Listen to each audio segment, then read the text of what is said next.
Hello students, welcome back to the video. आज इस video में हम क्या करेंगे, मैथ्स क्लास 10th के चैप्टर 1 का वन शॉट रिवीजन करेंगे। ठीक है, तो हम स्टार्ट करते हैं।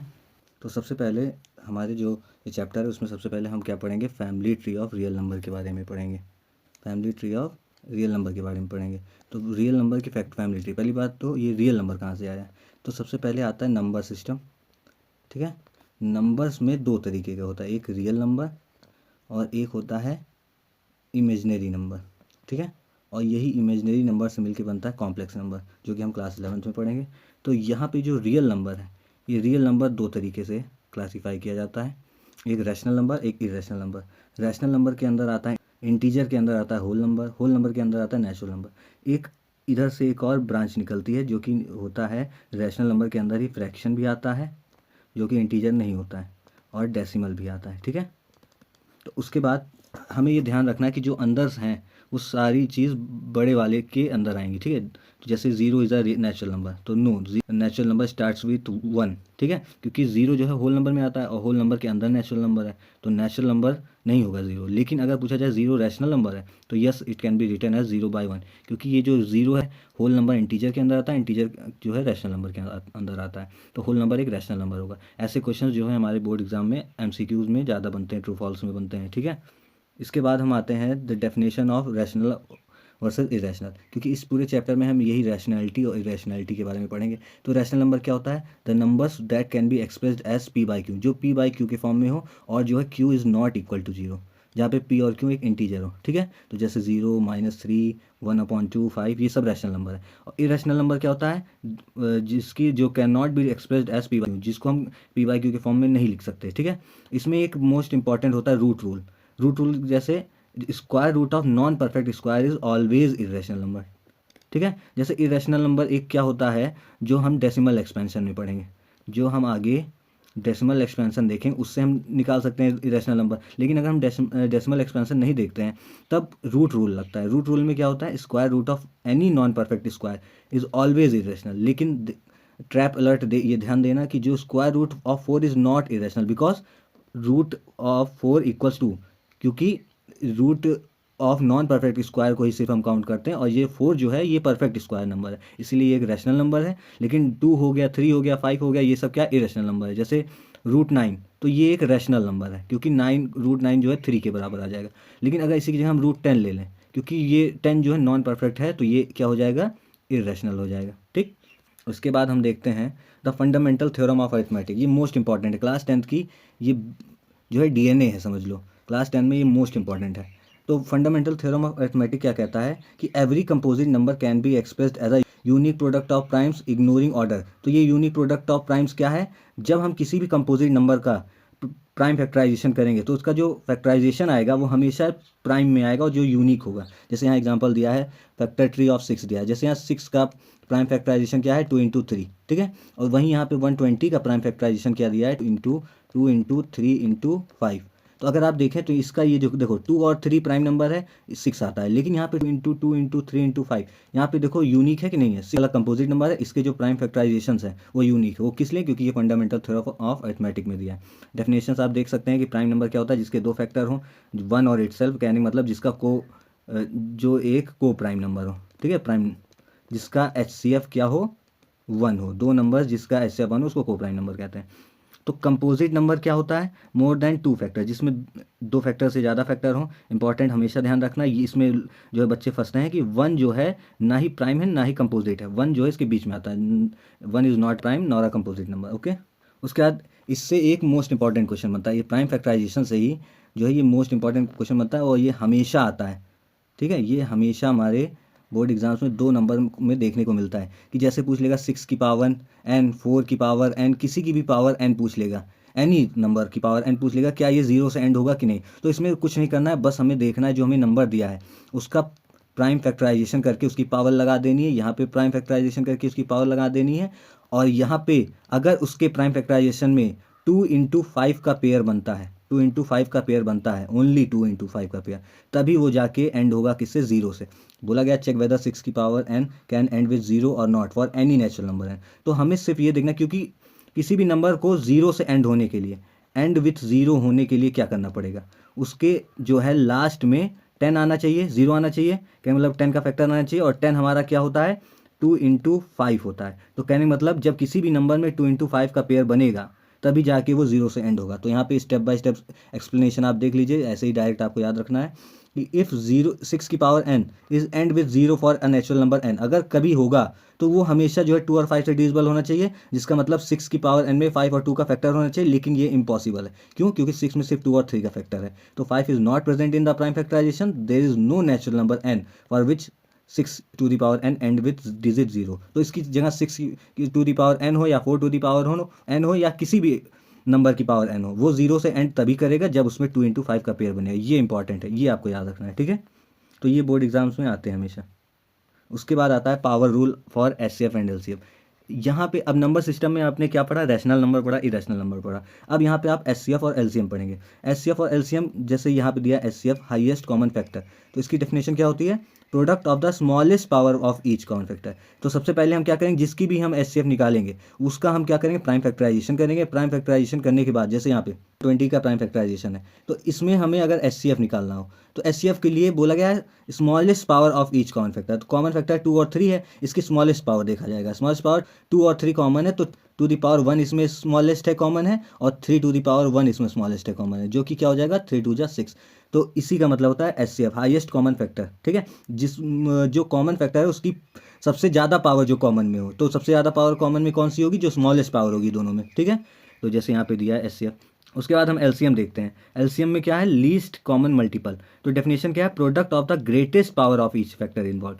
यहाँ पे क्या किया जाएगा, जो ग्रेटेस्ट पावर है, ठीक है, उसका हम फैक्टर निकालेंगे, उसको हम एचसीएफ कहते हैं। जैसे यहाँ पे अगर हम देखें, तो यहाँ पे अगर हम एलसीएम निकालते हैं इसका, ठीक है, तो एलसीएम में बोला गया है greatest power of each factor. ध्यान रखना, यहाँ पे बोला गया था कॉमन फैक्टर, यहाँ पे बोला ईच फैक्टर। तो यहाँ पे 2 और 3 तो कॉमन है, 2 और 3 तो कॉमन है, लेकिन 5 कॉमन नहीं, लेकिन 5 भी हमें लिखना पड़ेगा, ठीक है। तो सबसे पहले 2, यहाँ 2 की पावर 1 है, यहाँ 2 की पावर 3 है, तो बोला गया है ग्रेटेस्ट पावर, तो यहाँ 2 की पावर 3 आ जाएगा। मल्टीप्लाई यहाँ 3 की पावर 1 है, यहाँ 3 की पावर 2 है, तो यहाँ 3 की पावर 2 आ जाएगा, और यहाँ 5 एक ही कॉमन है, तो ये हो जाएगा, ठीक है। तो इसका एलसीएम क्या होगा, 360 मल्टीप्लाई करेंगे आप, ठीक है।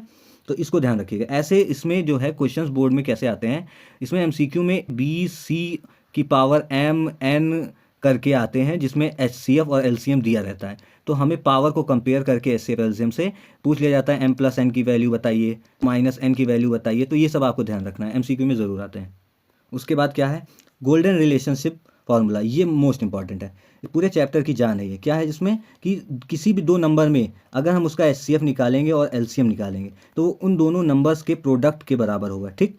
तो हम पिछला एग्जांपल अगर 820 का लें, तो एचसीएफ हमारा 6 आया था और एलसीएम 360 आया था, दोनों को मल्टीप्लाई किया 2160 आया। अगर 820 का जो है मल्टीप्लाई करेंगे तब भी 2160 आएगा। तो देख लीजिए, ये वेरीफाई हो गया। लेकिन एक चीज़ हमेशा याद रखिएगा, ये फॉर्मूला सिर्फ 2 पॉजिटिव इंटीजर के लिए, 3 के लिए ये नहीं वैलिड होगा। कि आप सोचिए 3 के लिए एक अलग फार्मूला, इससे बड़ा फार्मूला है, ठीक है। तो 3 हमारे सिलेबस में नहीं है, तो 3 हम पढ़ेंगे भी नहीं। इसके बाद हम यहाँ पे देखिए, यहाँ पे आता है find the LCM and HCF of the following pair of integer and verify that LCM into HCF is equal to product of the number. ये एनसीईआरटी का क्वेश्चन है, तो इसमें एक क्वेश्चन हम बता दे रहे हैं, बाकी आप दोनों कर लीजिएगा। तो जैसे यहाँ पे दिया है 26 एंड 91, तो हम क्या करेंगे, प्राइम फैक्टराइजेशन लिखेंगे यहाँ पे ये 26 का प्राइम फैक्टराइजेशन है और ये 91 का प्राइम फैक्टराइजेशन है। तो यहाँ 91 का जब हम प्राइम फैक्टराइजेशन लिखेंगे तो देखिए ये 2 से नहीं होगा, ये होगा किससे, यहाँ पे क्या आया 91 का जो है आया प्राइम फैक्टराइजेशन 7 इन, ठीक है। तो इसका एलसीएम हम एचसीएफ अगर निकालेंगे तो एचसीएफ क्या होता है, कॉमन फैक्टर, तो यहाँ 13 है। लेकिन एलसीएम क्या है, सारे जो कॉमन है वो तो होगा ही, प्लस जो बच्चा है उसको भी हम मल्टीप्लाई कर देते हैं, ठीक है। तो यहाँ पे जब हम निकालेंगे तो यहाँ पे 7 × 2 = 14 और 13 जब हम करेंगे तो होगा यहाँ पे हमारा आएगा क्या 182, एलसीएम हमारा आएगा 182, ठीक है। तो अब हम यहाँ पे देख लेते हैं क्या 26 × 91 को मल्टीप्लाई करके भी देख लेते हैं। तो जब 21 को मल्टीप्लाई करेंगे तो क्या आएगा हमारा, तो यहाँ पे जब हम मल्टीप्लाई कर रहे हैं तो हमारा है 236, और जब इसका एचसीएफ और एलसीएम को मल्टीप्लाई कर रहे हैं जो कि हमारा क्या है 13 × 182, तब भी हमारा मल्टीप्लाई करने पे अगर आप मल्टीप्लाई करेंगे तो 2366 आएगा, जो कि ये दोनों बराबर है, तो ये वेरीफाइड हो गया। तो ऐसे ही जो बाकी 2 क्वेश्चंस बचे हैं आप कर लेंगे, ठीक है। हम नेक्स्ट पे आते हैं। नेक्स्ट, अब ये इंपॉर्टेंट क्वेश्चन है जो मोस्टली पूछा जाता है हर उसमें, कि जो क्वेश्चन दिया है क्या, explain why 7 in plus 13 and 7 into 4 into 3 into 2 into 1 plus 5 are composite number. तो इसमें दो क्वेश्चन है, तो हम एक क्वेश्चन हम कर दे रहे हैं, दूसरा क्वेश्चन आप कर लेंगे।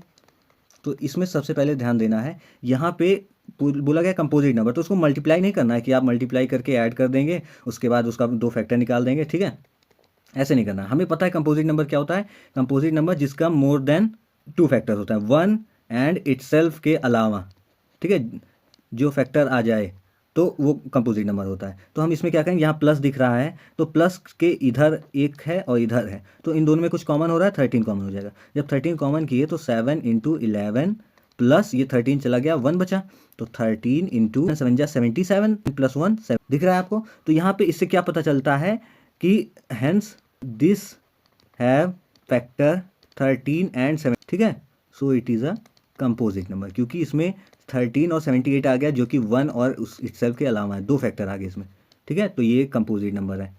तो ऐसे क्वेश्चंस भी आते हैं हमेशा। अब आगे हम इसके देखें, तो अब इसके बाद आता है वर्ड प्रॉब्लम। एचसीएफ और एलसीएम के वर्ड प्रॉब्लम क्वेश्चंस ज़्यादा आते हैं, जो कि 2 नंबर या 3 नंबर में ज़रूर रहते हैं। तो लॉजिक पे हमेशा ध्यान दीजिएगा, नंबर पे नहीं। आप लोग क्या करते हैं, नंबर देखेंगे कि नंबर यहाँ पे ज़्यादा है तो क्या निकाल देंगे, या कम है तो सबसे पहले दो सीन देखिए। हमेशा जैसे सर्कुलर ट्रैक है या दोबारा जिसमें मीट कर रहे हैं तो उसमें हमेशा एलसीएम का यूज़ करेंगे। जैसे प्रॉब्लम दिया है, Sonia takes 18 metre, Ravi takes 12 metre. तो सोनिया जो है 18 मीटर लग रहा है सोनिया को, रवि को 12 मिनट लग रहा है, वो कब मिलेंगे दोबारा, सर्कुलर ट्रैक है और यहाँ से रनिंग करना शुरू किए। सोनिया 18 मिनट में एक चक्कर मार रही है और रवि 12 मिनट में, तो वो दोबारा कब मिलेंगे, ठीक है, अगर वो एक टाइम पे स्टार्ट करते हैं। तो ऐसे उसमें ऐसे प्रॉब्लम से अगर आप ध्यान से लॉजिक लगाएंगे तो 18 और 12 तो वो कर रहे हैं, उसके बाद जब मिलेंगे तो 18 और 12 के बाद ही मिलेंगे, तो हमेशा वो 12 और 18 के बाद मिलेंगे। तो जब हमेशा किसी भी दो नंबर्स के बाद की वैल्यू निकालनी होगी तब हम हमेशा एलसीएम का यूज़ करेंगे। जैसे यहाँ पे दिया है, अगर वैल्यू जो हम निकालेंगे वो गिवन से बड़ी है तो हम एलसीएम का यूज़ करेंगे। और इन द अदर सेंस यहाँ पे आर्मी कॉन्टिजेंट हो गया या ग्रुपिंग हो गई, जहाँ पे अगर आप प्रॉब्लम देखें तो 616 मेंबर्स हैं और बिहाइंड 32 बैंड मेंबर्स, तो मतलब 32 बैंड मेंबर्स है, उसके पीछे 616 मेंबर्स हैं, तो कितने कॉलम्स बनेंगे, ठीक है। तो यहाँ पे हमें जो ये 16 मेंबर्स हैं उनको किस में, स्मॉलर ग्रुप्स में तोड़ना पड़ेगा। तो जब हम स्मॉलर ग्रुप्स में तोड़ेंगे तब यहाँ पे एचसीएफ, ठीक है। तो ऐसे क्वेश्चन में क्या पूछा जाता है, व्हाट इज द ग्रेटेस्ट, यहाँ पे पूछा जाएगा ग्रेटेस्ट, लेकिन आप ग्रेटेस्ट समझ के ये नहीं निकाल देंगे एलसीएम, ग्रेटेस्ट मतलब एचसीएफ निकालना है, ठीक है। और जब किसी भी चीज़ में उसके बाद मिलना है जिसकी वैल्यू हमेशा उसके गिवन वैल्यू से ज़्यादा होगी तो एलसीएम निकालेंगे, अगर वैल्यू गिवन से कम आएगी तो हम एचसीएफ निकालेंगे। ये लॉजिक आप हमेशा याद रखेंगे तो आपका क्वेश्चन गलत नहीं होगा। जैसे हम एक एग्जांपल यहाँ पे देते हैं आपको, यहाँ पे दिया है 10 oranges and 2 apples and 4 pears. तो ऑरेंजेस हैं, 2 एप्पल्स हैं और 2 पियर्स हैं, ठीक है। अब इक्वली पैक किया जा रहा है कार्टून्स में, कार्टून मतलब जो उसके बैग हैं, ठीक है, उसमें पैक किया जा रहा है, ऐसे पैक कर रहे हैं कि कोई भी फ्रूट बचे ना। तो what is the biggest possible number of cartoons needed. तो अब यहाँ पे बिगेस्ट पूछ लिया तो आप एलसीएम नहीं निकालेंगे। जब किसी चीज़ को पैक किया जाएगा तो इस 210 ऑरेंज से ज़्यादा तो पैक नहीं करेंगे, 252 एप्पल से ज़्यादा तो पैक नहीं करेंगे। तो इस क्वेश्चन में हम क्या करेंगे, एचसीएफ निकालेंगे इन तीनों का। तो जब इन तीनों का एचसीएफ निकालेंगे तो हमारा क्या आएगा। अब ऐसे बड़े नंबर्स का एचसीएफ निकालने में टाइम लगेगा, तो इसकी भी एक ट्रिक है। इसकी ट्रिक क्या है एचसीएफ निकालने की, जब या दो से ज़्यादा नंबर्स की एचसीएफ निकालना हो, तो जैसे यहाँ 210 दिया है और 200, ऐसे सिनेरियो में हम क्या करते हैं, सबसे बड़े वाला नंबर और सबसे छोटा वाला नंबर, इन दोनों के बीच में डिफरेंस निकालते हैं। इन दोनों के बीच में डिफरेंस आप अगर चेक करेंगे तो 84 आएगा। अब जो हमारा एचसीएफ होगा वो हमेशा इस डिफरेंस का, ये डिफरेंस होगा या इस डिफरेंस का जो है फैक्टर होगा। तो या तो 84 होगा या 2 होगा या इन सब में होगा। तो 84 हम, अब देखो ये दोनों तो हो गया, अब यहाँ हम चेक करेंगे डिवाइड करके, तो 80 डिवाइड करेंगे तो ये डिवाइड नहीं होगा, तो हम क्या आएंगे 42 अगर आप चेक करेंगे तो तीनों नंबर डिवाइड हो जाएगा, तो इसका एचसीएफ क्या होगा 42 होगा। ये ट्रिक आप याद रखेंगे तो आंसर क्या हो जाएगा 2 कार्टून्स नीडेड, ये आपका आंसर। तो ऐसे क्वेश्चंस आपको करने हैं वर्ड प्रॉब्लम वाले, ठीक है। इसका नेक्स्ट हम किस पे आते हैं, अब यहाँ पे मोस्ट इंपॉर्टेंट टॉपिक जो कि हमेशा नो डाउट आना ही आना है, हर बोर्ड एग्जाम में आता है ये, जो कि है prove that √2 √3 √5 is a irrational number. तो ऐसे क्वेश्चंस में क्या करेंगे, ऐसे क्वेश्चंस में हम क्या करेंगे, मेथड ऑफ एजम्पशन लगाते हैं, कॉन्ट्रडिक्शन, मेथड ऑफ कॉन्ट्रडिक्शन। तो उसमें क्या किया जाता है, सबसे पहले हम एज्यूम करें, जब कोई क्वेश्चन जो है प्रूव करना रहता है तो जब यहाँ पे दो ही कंडीशन हो सकती है, रूट टू या तो रैशनल होगा या तो इरेशनल होगा। तो इरेशनल प्रूव करने के लिए हम इरेशनैलिटी प्रूव नहीं कर सकते, तो उसके लिए हम क्या करेंगे, रैशनल प्रूव करेंगे। अगर आप एग्जांपल दें, आप कहीं जा रहे हैं, आपके पास दो रास्ता है, ठीक है, आपके पास दो रास्ता है, आपको नहीं पता कौन सा रास्ता सही है, तो आप एक रास्ता पकड़ लेंगे, या तो आप ये रास्ता पकड़े हैं, या तो ये रास्ता सही होगा या तो गलत होगा। अगर रास्ता ये सही है, ठीक है, तो आप मतलब सही चल रहे हैं। लेकिन अगर ये गलत हो गया रास्ता, तो आपको पता है कि दो ही रास्ता, तो अगला वाला रास्ता सही होगा, तो हम ऐसे इसमें भी लगाएंगे मेथड ऑफ कॉन्ट्रडिक्शन। तो सबसे पहले हम क्या करेंगे, रैशनल प्रूव करेंगे। Let square root of root two be a rational, देख लीजिए। तो सबसे पहले रूट टू को जब हम रैशनल मानेंगे तो उसकी प्रॉपर्टी क्या होती है, रैशनल क्या होता है, पी बाई क्यू के फॉर्म में आता है, जहाँ पी और क्यू को प्राइम इंटीजर होगा। ये हमेशा यही ध्यान रखना, इसी को हमें प्रूव करना है। को प्राइम इंटीजर का मतलब हुआ जिसका HCF 1 हो। HCF 1 होगा मतलब जिसमें no common factor.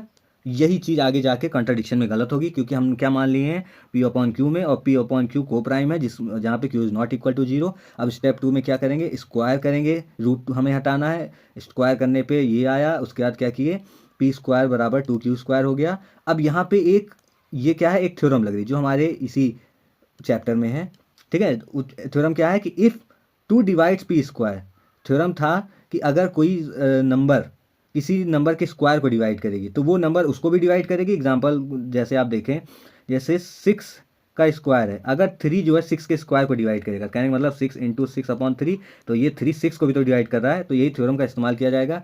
If 2 divides P square then 2 also divides P। जब P 2 P को डिवाइड करेगी तो कोई नंबर आएगा n, जैसे 2 3 जा P आया तो 2 n जा P होगा, जैसे 2 3 जा 6 होता था, वैसे 2 n जा P। तो P की जगह हम अब यहाँ क्या करेंगे, सब्स्टिट्यूट करेंगे 2n। तो जहाँ किस में हम सब्स्टिट्यूट करेंगे, ये जो हम स्क्वायर करने के बाद आया था उसमें क्या करेंगे, P की जगह 2n सब्स्टिट्यूट करेंगे, उसके बाद उसका भी स्क्वायर करने पे सॉल्व करेंगे।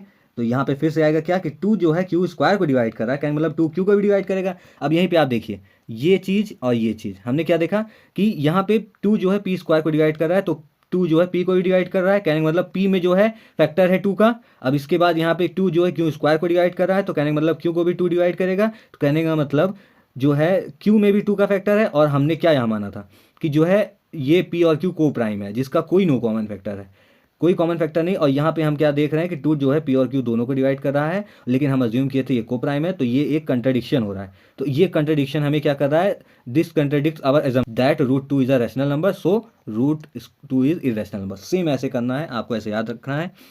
ऐसे ही आप जब करेंगे तो अगला एग्जाम्पल देख लीजिए, वही चीज़ है। अब इसको आप क्या करेंगे, आप इसको जो डू योरसेल्फ, ये आप अपनी कॉपी पे नोट करेंगे और इसको दोबारा रिपीट करेंगे, ठीक है। उसके बाद इसी टाइप का दूसरा क्वेश्चन आता है, जब कॉम्बिनेशन ऑफ प्रूफ्स, जैसे कुछ थोड़ा और हार्ड करना होता है, जैसे कुछ बच्चे याद कर लेते हैं, तो उसमें जो है कॉम्बिनेशन ऑफ प्रूफ दे दिया जाता है, कॉम्बिनेशन करके, जहाँ पे prove that root 5 plus root 2 is irrational, ठीक है। गिवन है रूट 2 इज इरेशनल, ठीक है। तो कहने का मतलब यहाँ पे दे दी जाएगा कोई रैशनल और इरेशनल का कॉम्बिनेशन। उसके बाद इरेशनल तो हमें पता ही है, तो हम क्या करेंगे, सेम मेथड ईजी है इस बार।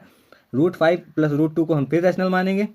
उसके बाद क्या करेंगे, रूट को एक साइड रखेंगे और रैशनलिटी को दूसरी तरफ ले जाएंगे। तो रूट 2 बराबर P upon Q minus 5, LCM लेंगे तो root 2 is equal to P minus 5 Q upon Q. अब यहाँ पे ध्यान देना है, यहाँ पे देखिए जो है लेफ्ट हैंड साइड LHS में क्या है, हमारा रूट 2 है, और रूट 2 हम क्या जानते हैं, इरेशनल है, गिवन है सवाल में। और RHS में क्या है, P minus 5 Q upon Q है, जो कि P अपॉन क्यू के फॉर्म में, जो कि रैशनल है। हम माने हैं इसको रैशनल, लेकिन कभी रैशनल इरेशनल आपस में बराबर नहीं हो सकता, तो इरेशनल इधर है जो कि गिवन है, और ये तो हम मान रहे हैं। तो कहने का मतलब हम जो माने थे रैशनल वो गलत है, और रूट 2 इरेशनल है, तो rational can not be equal to irrational. हम जो रैशनल माने थे वो इरेशनल के बराबर नहीं हो सकता। तो this contradiction proves that root 2 plus 5 is irrational number. Same ऐसे करना है। तो इसी टाइप का दूसरा क्वेश्चन हम आपको दिए हैं, यहाँ पे आप इसको नोट कर लेंगे। सेम ऐसे डू योरसेल्फ। यहाँ पे रूट 5 जो है इरेशनल दिया है, prove that 2 root 5 minus 3 is irrational number. अब यहाँ पे आप कहेंगे सर यहाँ पे जो है कॉम्बिनेशन ज़्यादा बड़ा दे दिया है, तो इसमें आप क्या कर सकते हैं, 2 root 5 minus 3 is equal to P upon Q मानेंगे, क्योंकि रैशनल है। हम क्या बोले हैं, इरेशनल को एक तरफ रखेंगे, बाकी को दूसरी तरफ। तो 2 root 5 is equal to P upon Q plus 3 हो जाएगा। तो इसमें जब एलसीएम लेंगे यहाँ पे, तो P plus 3Q upon Q, अब ये 2 यहाँ मल्टीप्लाई में, तो यहाँ डिवाइड आएगा, तो रूट 5 बराबर P plus 3Q upon 2Q, ठीक है। अब यहाँ पे आप देखिए, इधर ये इरेशनल है और इधर जो है हम रैशनल माने हैं, ये हम लेट किए हैं, ठीक है, ये ध्यान रखिएगा। और जो लेट किए हैं ये तो गिवन है, तो ये तो पक्का सही होगा, ये तो हम लेट किए हैं, तो ये इरेशनल कभी बराबर नहीं हो सकता। सो √5, ये 2√5 - 3 इज़ इरेशनल नंबर, प्रूव हो जाएगा, ठीक है, ऐसे ही करना है। नेक्स्ट, अब यहाँ पे ये चैप्टर होता है ख़त्म। क्यों? क्योंकि इस चैप्टर में जो है कितना ही टॉपिक दिया है, एक जो है आपको 6n वाला टॉपिक दिया है, 6n, उसको याद रखिएगा, रिवाइज कर लीजिएगा। उसके बाद √2 को प्रूव कर लीजिएगा, और ये वर्ड प्रॉब्लम प्रूव कर लेंगे आप, ठीक है, वर्ड प्रॉब्लम वाला क्वेश्चन कर लेंगे। और यही 3 टाइप्स के क्वेश्चन बनते हैं। एक रिलेशन हमेशा याद रखिएगा, LCM × HCF is equal to product of number into B, ठीक है, ये लेकिन 2 पॉजिटिव इंटीजर के लिए हमेशा ट्रू होगा, ये हमेशा याद रखिएगा। बस यही पे ये चैप्टर छोटा था, ख़त्म हो गया जल्दी। ये हमेशा याद रखिएगा कि math is a practice sport, concept is power but practice is the key. आप कॉन्सेप्ट तो आपका क्लियर हो जाएगा, लेकिन जब तक आप प्रैक्टिस नहीं करेंगे तब तक आपका एग्जाम में मार्क्स नहीं आएगा। तो हम तो कॉन्सेप्ट बता दे रहे हैं, लेकिन जहाँ डू योर सेल्फ किए आप उसको ट्राई करेंगे, ऐसे कई सारे क्वेश्चंस लगाएंगे। NCERT ज़रूर लगा लीजिएगा, NCERT के सारे क्वेश्चंस लगा लीजिएगा,